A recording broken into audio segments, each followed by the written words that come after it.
Hello students, welcome to विज्ञान academy. आज हम शुरुआत कर रहे हैं क्लास 10 साइंस का चैप्टर 1 से chemical reactions and equations. Milk का खट्टा हो जाना, आयरन का रस्ट हो जाना या फिर कुकिंग, ये सब रियल लाइफ एग्जांपल्स हैं केमिकल रिएक्शन के। चलिए समझते हैं कि केमिकल रिएक्शन होती क्या है। What is chemical reaction? जब कोई एक या एक से ज़्यादा सब्सटेंस मिलकर एक नया सब्सटेंस में बदल जाए तो उस प्रोसेस को हम केमिकल रिएक्शन कहते हैं। फॉर एग्जांपल, जब मैग्नीशियम रिबन को बर्न करते हैं तो मैग्नीशियम ऑक्साइड बनाता है। इसमें मैग्नीशियम और ऑक्सीजन है रिएक्टेंट, और जो नया सब्सटेंस बना है वो है product magnesium oxide. Sign of chemical reaction, कैसे पता चलेगा कि केमिकल रिएक्शन हुआ है? चार चीज़ें हो सकती है।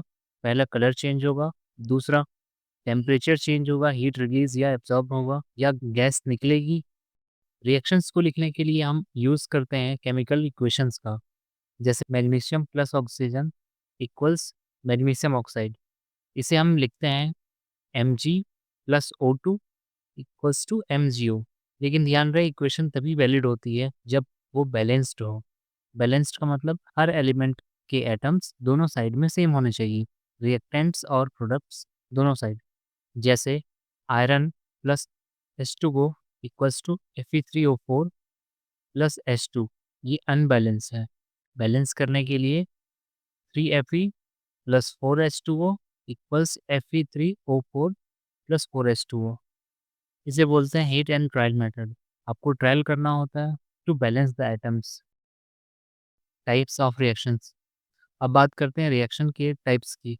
पहला है कॉम्बिनेशन रिएक्शन।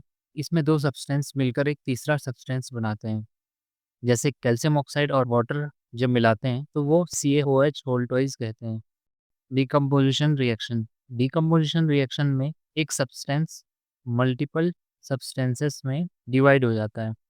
जैसे फेरस सल्फेट को जब हीट करते हैं तो फेरस ऑक्साइड और सल्फर डाइऑक्साइड और सल्फर ट्राइऑक्साइड में ब्रेक डाउन हो जाता है। डिस्प्लेसमेंट रिएक्शन, जब आयरन को कॉपर सल्फेट के सॉल्यूशन में डालते हैं तो यह आयरन सल्फेट बनाता है और कॉपर को अलग कर देता है। डबल डिस्प्लेसमेंट रिएक्शन में दो एलिमेंट का डिस्प्लेसमेंट होता है। जैसे सोडियम सल्फेट और बेरियम क्लोराइड को जब मिलाते हैं तो ये बेरियम सल्फेट और सोडियम क्लोराइड बनाता है। रेडॉक्स रिएक्शन, रेडॉक्स रिएक्शन में ऑक्सीडेशन और रिडक्शन दोनों होता है। ऑक्सीडेशन मतलब ऑक्सीजन का ऐड होना और रिडक्शन मतलब ऑक्सीजन का लॉस होना। कॉपर ऑक्साइड में जब हाइड्रोजन गैस डालते हैं तो ये कॉपर और H2O यानी वाटर बनाता है। आप देखेंगे कि चिप्स के पैकेट में नाइट्रोजन गैस भरा होता है, जिससे चिप्स का ऑक्सीडाइजेशन नहीं हो पाता है और वो खराब नहीं होता। सो स्टूडेंट्स, आज हमने जाना व्हाट आर केमिकल रिएक्शंस, कैसे लिखते हैं chemical equations, types of chemical reactions और उनके डेली लाइफ में इफेक्ट। अगर वीडियो पसंद आए तो लाइक, शेयर और सब्सक्राइब ज़रूर करना, और कमेंट में लिखें आपको कौन सा रिएक्शन सबसे इंटरेस्टिंग लगा। मिलते हैं नेक्स्ट वीडियो में, तब तक के लिए पढ़ते रहो, सीखते रहो।